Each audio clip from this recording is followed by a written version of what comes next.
जी बच्चों, अब हम सोल्व करने वाले हैं 14.5। ये भी इस चैप्टर का इंपॉर्टेंट न्यूमेरिकल है। 2 किलो ओहम और 8 किलो ओहम के दो रेजिस्टर सीरीज तरीके से जोड़े गए हैं। आप लोगों के सामने ये एक डायग्राम है जिसके अंदर दो रेजिस्टर हैं जो कि सीरीज के अंदर जुड़े हुए हैं।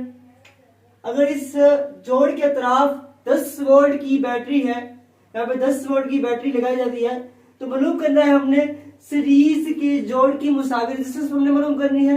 हमने यहाँ पे बच्चों RE मालूम करना है और इसके अलावा R और हर रेजिस्टर में से बहने वाला करंट और हमने बहने वाला करंट जो है I मालूम करना है।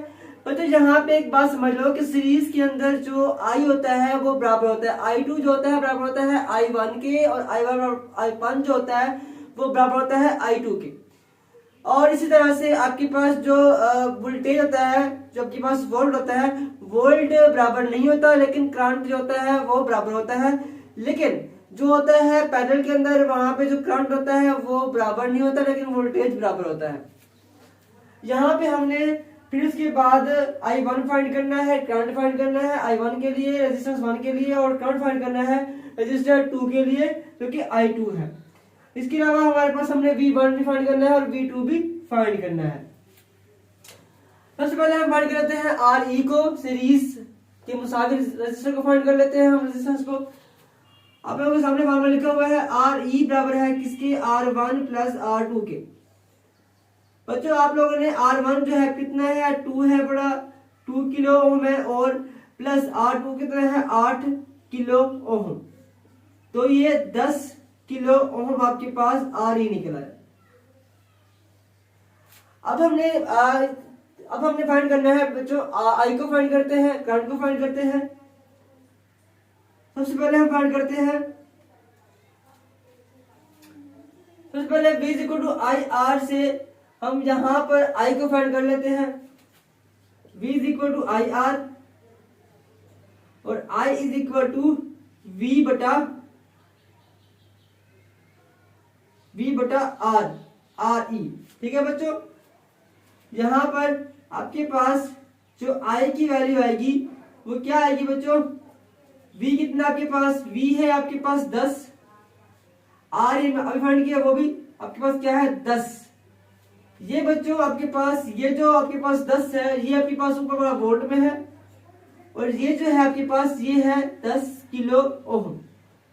ठीक है बच्चों, अब ये जो होगा इससे खत्म हो जाएगा लेकिन किलो जो होगा वो रह जाएगा आपके पास। मतलब कि जो आपके पास I होगा वो बराबर जाएगा किसके, 1 बटा 1 × 10 की पावर 3, ये आपके पास आ जाएगा एम्पियर करंट के अंदर। ये ऊपर जाएगा तो 1 × 10 की पावर -3A, तो I is equal to 1 milli ampere. तो आपके पास जो I होगा वो 1 मिली एम्पियर में हमने निकाल लिया इसको। अब हमने निकालना है बच्चों, अब हमने निकालनी है वोल्टेज को निकालेंगे, V1 को निकालेंगे और R उसके बाद V2 को भी निकाल सकते हैं हम इस तरह से। इस्तेमाल करते हैं फार्मूला V1 जो होगा आपके पास वो बराबर देगा V1 is equal to IR1।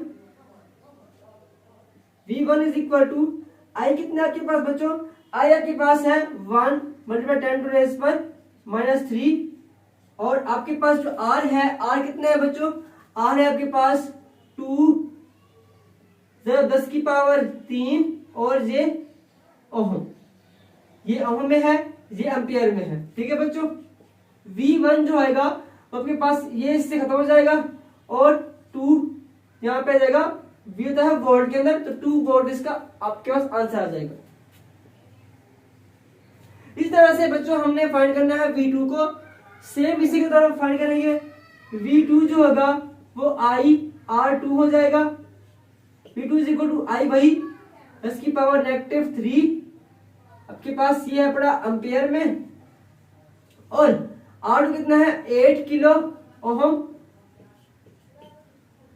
ये किलो है 10 की पावर, ये 10 की पावर कितना होता है 3 होता है, ये से खत्म। देखा 8 वोल्ट। जी बच्चों, हमने आर ई भी फाइंड कर लिया, आई भी फाइंड कर लिया, V1 भी फाइंड कर लिया और V2 को भी हमने फाइंड कर लिया। जबकि यहां पर जबकि पास था, यहाँ पे जो R1 होगा वो R के ही बराबर होता है आपके पास।